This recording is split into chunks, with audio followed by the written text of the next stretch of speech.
Welcome to this very special edition of the GOA about what is outplacement. And today I have two very special guests, Laura Poisson and John O'Connor. Laura, please start with an introduction. Tell us about Sure. yourself. Hi, thanks, Michael. Nice to see you, John, and welcome everybody. My name is Laura Poisson. I'm the president of ClearRock. We are a Boston-based talent consulting firm, and we do a lot of work with career transition, as well as coaching and leadership development and talent optimization. So we have a lot of experience in this space and looking forward to sharing that all with you. John. John O'Connor, based out of Raleigh, North Carolina, and excited to be with the Global Outplacement Alliance and all over the world and anybody who's joining. But we do talent work, we do outplacement consulting and career transition services. We're just in coaching. We're just excited to be here and to answer questions, to give insight into, I think, a topic that kind of people sort of know about, but they don't really know what the value is. And hopefully we'll bring some good information today. Thanks, John. So let's start with the fundamental question, Laura. What is this thing called outplacement? What is it? First of all, it's the worst name ever. We really would prefer that it be called career transition consulting, because that's really what it is. Nobody's getting placed out anywhere. And I think that some people, because of the name, understandably, often think that maybe we place people in jobs as opposed to consult to them on how to build their brand and do the work, the heavy lifting really on their own. So outplacement is career transition consulting, often company sponsored and leveraged as part of a severance package when people are displaced from work and need some support building that bridge to the other side. A lot of companies will offer this kind of support, and it is completely free to the individual receiving the services and completely sponsored by the organization. Yeah. And slightly unfair, John, because we didn't quite prepare for this. But so, what goes into an outplacement program? What? How do you spend your time when you're working with a client?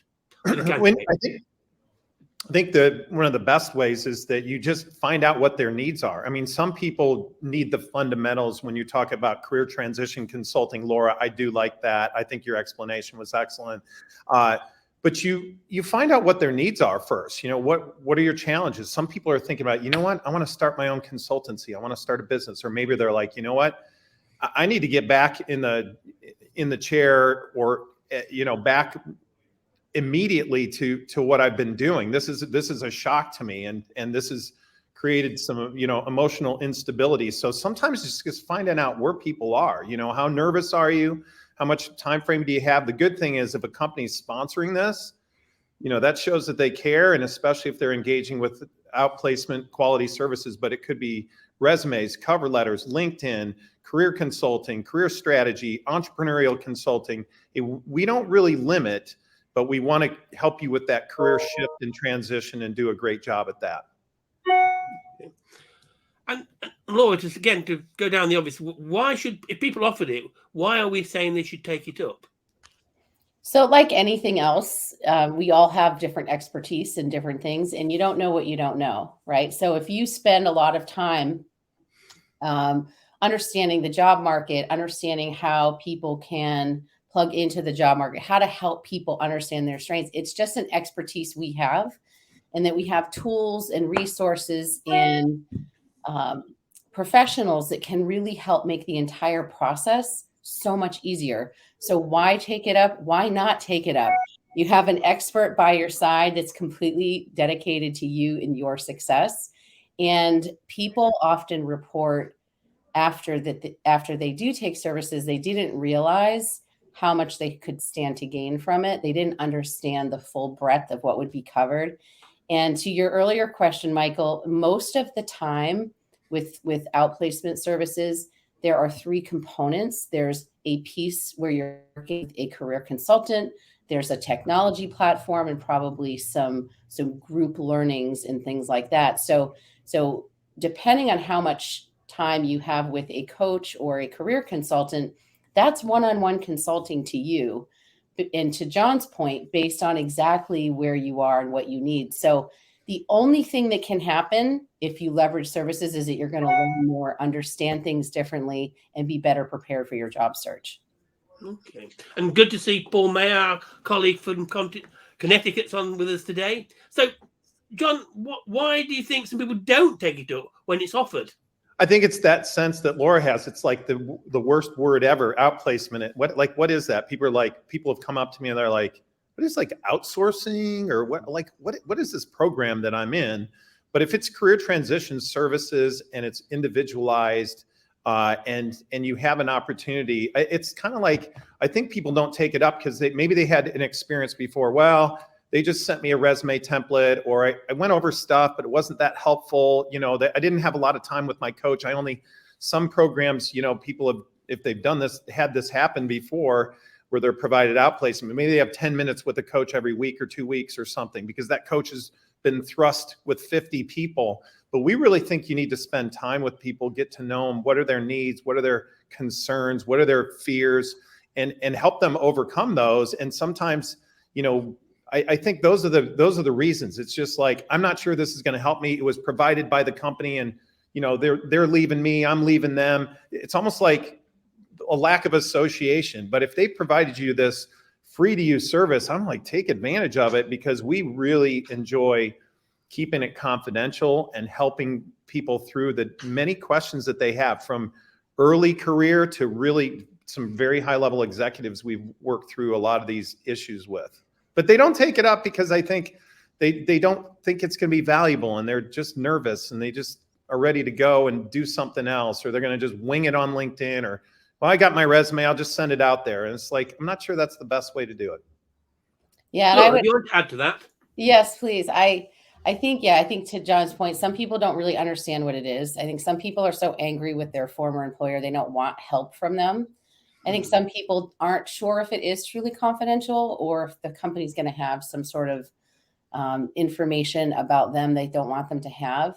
So I think there's a lot of times it's about that. And I also think people aren't always ready the moment that they're let go to even dive in. So I think a little bit of it is not knowing really what it is, not maybe trusting entirely their former employer and its real sort of honest effort at well-being here on their part, or that it's confidential. And I think, to John's point, if you've had outplacement services before that you didn't find particularly helpful, I would just say, don't assume the next time is going to be the same. Every sort of provider is a little bit different, and there's always something you can gain. I hope that you have, a provider that is really high touch. Even if you don't, though, there's still something you can learn. So I would just say, absorb what's there, and be your own advocate. Like you have to invest in yourself and take advantage of the opportunities that are put in front of you, and use what is going to propel you, and leave the rest. Okay. So, John, perhaps you'd like to add, so what I'm hearing is it's high touch, one-to-one, and it's basically designed to help you get your next job. But are there benefits beyond being, coached to get your next job, John?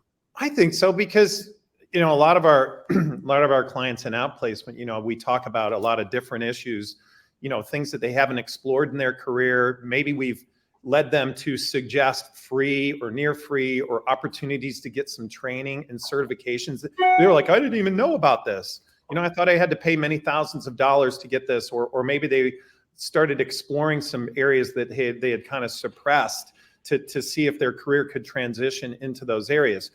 Some of them have built a brand that they didn't know they had and been a little bit more outgoing. Others, some of our clients have, participated in podcasts and videos. I'm not saying you have to do that right away if you're an introvert listening to this, but they've authored articles. They've gotten out of their comfort zone. I mean, we're not going to just push you to do things you don't want to do, but I think as a coach and a caring coach with high touch services, you want to find out where they are and to help them grow and explore. I mean, sometimes a setback is a setup for a real comeback and a new opportunity. And we've seen, growth and great things happen out of these programs that people at first were like, well, I'm just going to go try and get the same thing I've always done and do the same thing I've always done. It's like, wait, you could, but we can help you do that probably faster, but let's explore.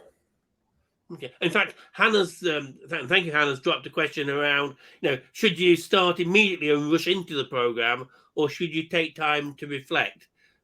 Laura, what advice would you give to would-be job seekers offered outplacement programs, and when should they start the program? Yeah, so I think that like anything, when you take a minute and you take a step back and you think carefully about where you've been, where you're going, you gather your assets, your talking points, you're going to present differently than if you're winging it. That's for anything. Any amount of preparation, reflection, and learnings that you can apply is going to help you. So I think about people often feel very rushed, as Hannah pointed out, to get the next thing. They also feel very much out of control. And the way to get control back is to go start doing things, start calling your contacts, calling the recruiters you know. And I would just say, I get it. And I understand where that sense of urgency is coming from. I would just encourage people to say to themselves, if I give myself a little time to do it better, every call I make is going to be better. So take a minute, do that reflective work. And so to the question of how does this help you beyond your current search? So yes, it can help you in your current search by giving you some structure, some format, and sort of help you through the process. But when you go through this process, you can't unknow now what you know. You will look at networking differently. You will conduct networking meetings differently. You will interview differently. You will present your resume differently. You'll present yourself differently. You'll answer, so tell me about yourself differently for the rest of your life. So in addition to helping you right now formulate and just kind of up your game in all of those areas, it's sort of like when you know better, you do better. That will translate forever. So it's really, I wished everyone, frankly, had the opportunity to work with a career transition consultant earlier in their career so that they would know things that made life easier later. But and John, to return to this brand, I mean, I suppose one of the things that I know when I'm working with a client, I know their next job is really important to them. But I spend a great deal of time saying, well, let's think slightly longer term, because if you know what the skills, the knowledge, the expertise, qualifications you need for that job where you want to be 3 to 5 years out, then that really guides what is your next job you should take. And I think, John, you're going to talk about, the brand, what people say about you when you're not in the room is critical to that success. Do you want to add to that, John? I do. And I wanted to add to what you just said and also what Laura said. Like this could be a really interesting time of exploration and opportunity to build things that are permanent about your brand. You could make some changes on LinkedIn. You could explore some ideas, but if you've stretched a muscle and you've built kind of a better way to think through questions that you're asked, because you're going to be asked questions when you get your next job. You're going to be asked to and challenged to do things in a different way in your next job. And if this feels like a setback and you prepare and build some of those things, I would call it confidence into your brand, that's a lasting thing. Like Laura said, it really is career lasting. And some of the people we have in Outplacement, they're like, I had a career transition coach or a career coach years ago who kind of helped slightly tilt me toward this direction that I'm really happy with.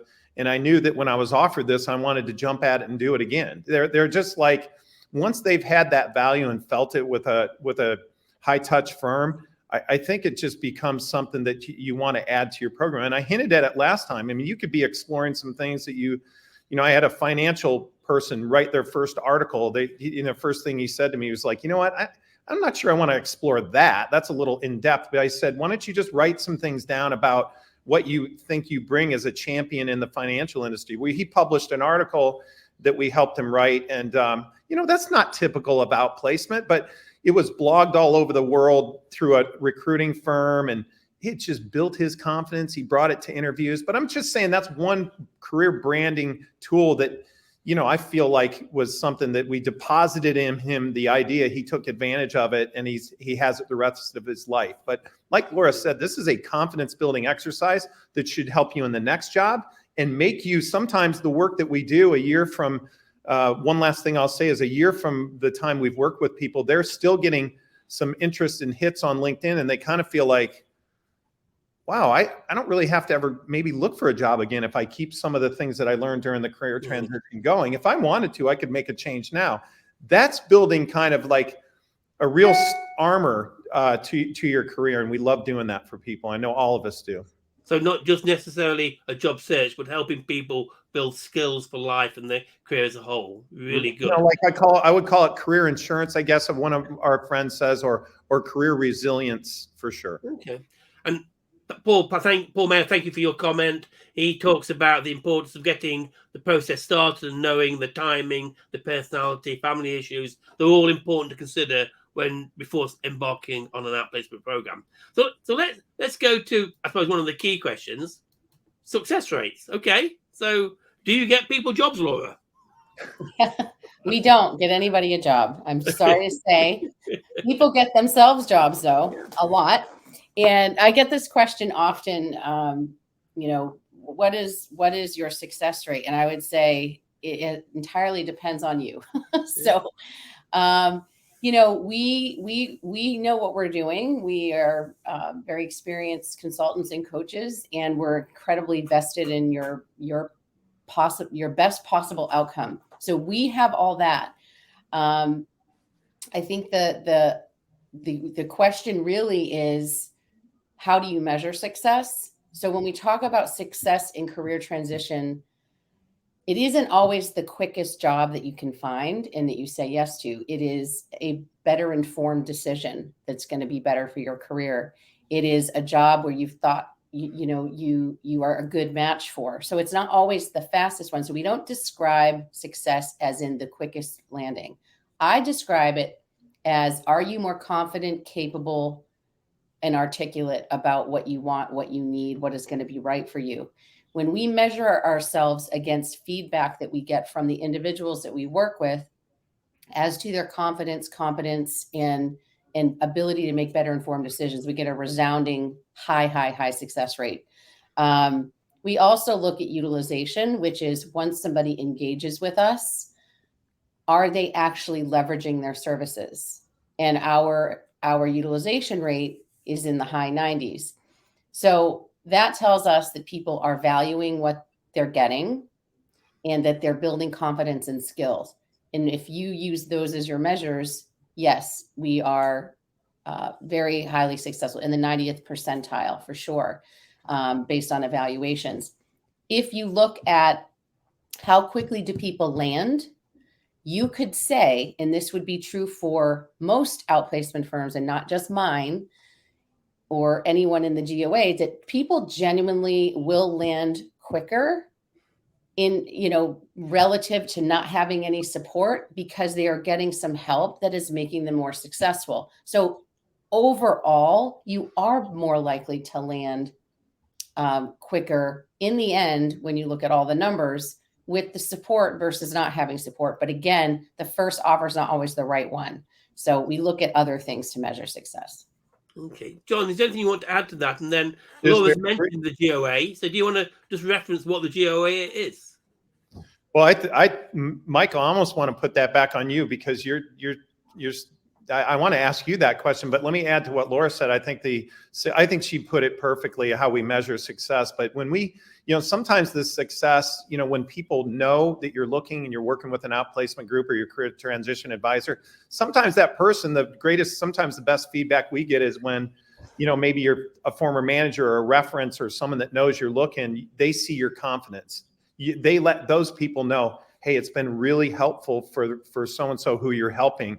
Thank you so much. Because the company that cares, who's engaged the GOA, one of the GOA members, or some of us working on a project together, we love hearing that the pressure's off that company, the people there, and they feel like, wow, you guys are really making a difference. And when we hear that and know that kind of personal, along with the metrics that we can measure, it really feels good.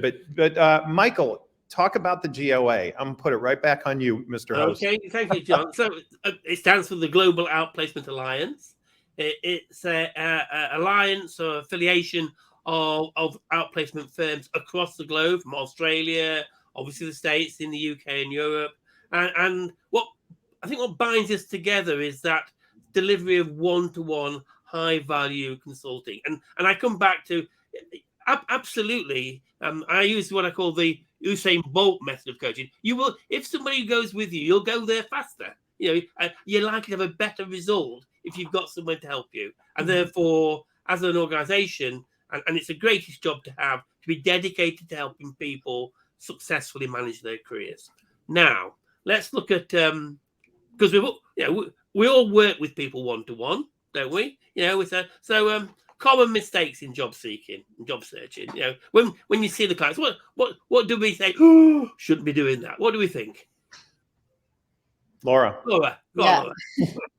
Well, I think the one thing that quite literally everybody we work with needs help with is understanding their value proposition and being able to articulate it clearly and concisely.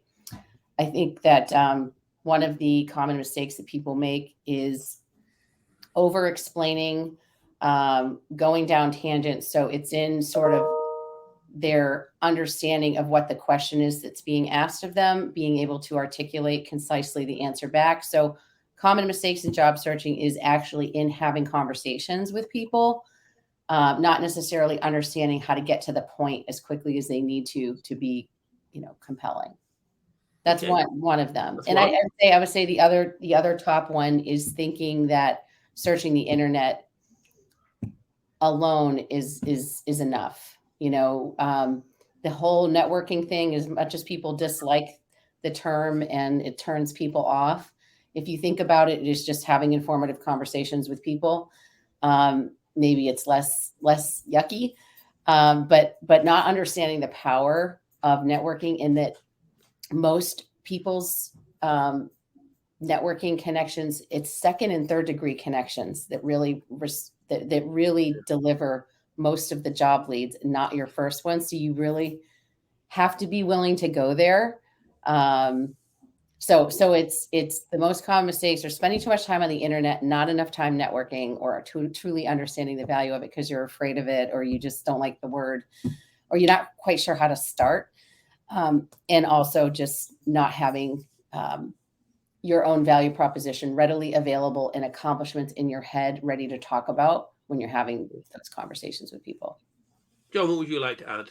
I think just in general, thinking that, well, you know what, I'm just being impulsive and sort of listening to what someone said and kind of doing what they said. And I look at your career transition coach as kind of a distiller of, maybe you have some good ideas. Maybe there are other good ideas. There's so many ideas out on LinkedIn and the internet. It's like, help us distill those for you. Your resume, what's good? I think it's good. I've had people say that's like, well, let us help you make it better.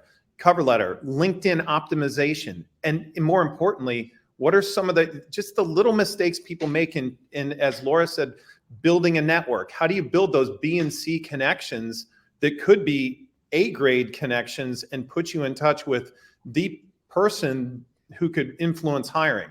How do you artfully do that and compress that time period? I mean, not a lot of people are good at that. Even my top marketing folks and, HR people, they're like, it's a little awkward marketing yourself. Mm-hmm. So but sometimes there's a pride that goes with transition and change, and you feel, there's some badge you get for doing it all on your own, or sort of blasting your resume out without a lot of advice. Hey, we don't have to change it a lot, but the little nuanced things and the little distillation that we can do to help you, I think, will assist you in improving everything. Like, if you could raise the percentage rate of your success in job search 5%, and that's all we do, that's great. But we see it, I think, monumentally more than that if we could measure it.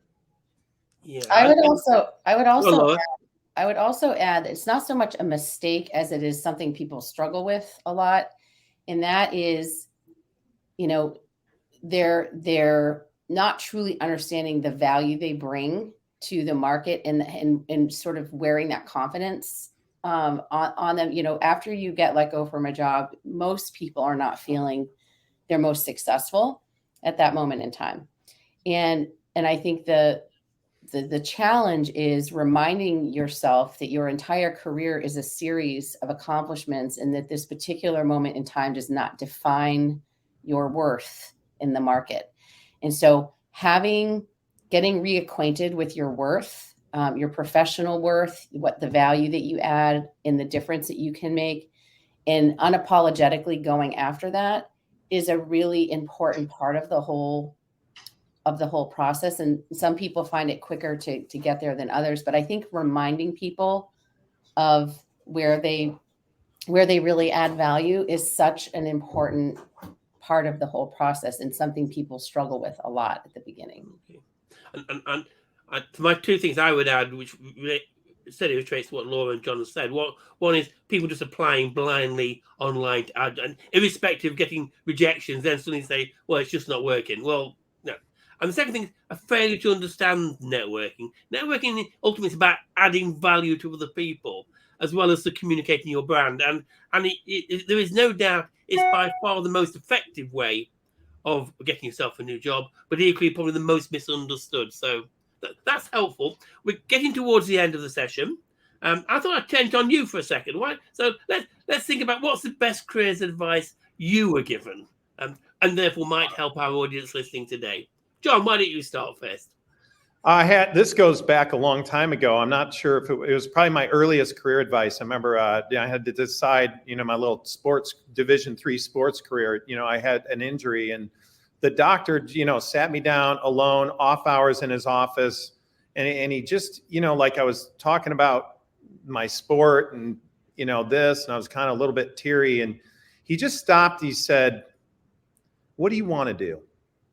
Yeah. And I kind of got me like emotionally. Usually I had a quick answer, quick to the tongue, but it just kind of went in my spirit in a way. And I was just like, I started talking about the things that I wanted to do outside of the sport I was in that I would have time for if I wasn't risking a deeper injury and a ROT scholarship at that time if I had gotten injured or more injured. And it just, it's a question that I ask people today. Sometimes I just wait for that moment. I might not ask it in that way, but people have told me things that weren't, I just had someone who chose to go into HR from accounting.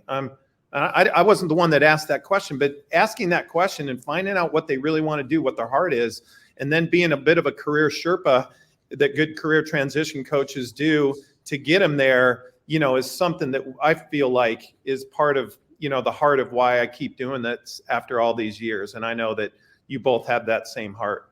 And so do the GOA partners. Laura, what's yours? So my stepfather, who passed away a couple of years ago at the ripe old age of 92, was a very brilliant mind. And he said to me a long time ago, he's like, you got to pick something you're naturally good at and become excellent at it. Wow. And it is sort of the origin of one of my favorite quotes that is allegedly by Einstein, although, we don't know. But it is, everyone is a genius, but if a fish spends its life trying to learn how to climb a tree, it'll always feel like a failure. And so that goes to the whole idea of everyone has something that they're good at and really talented about, and build your career on that, as opposed to trying to back your way into something that isn't lining up with your natural strengths.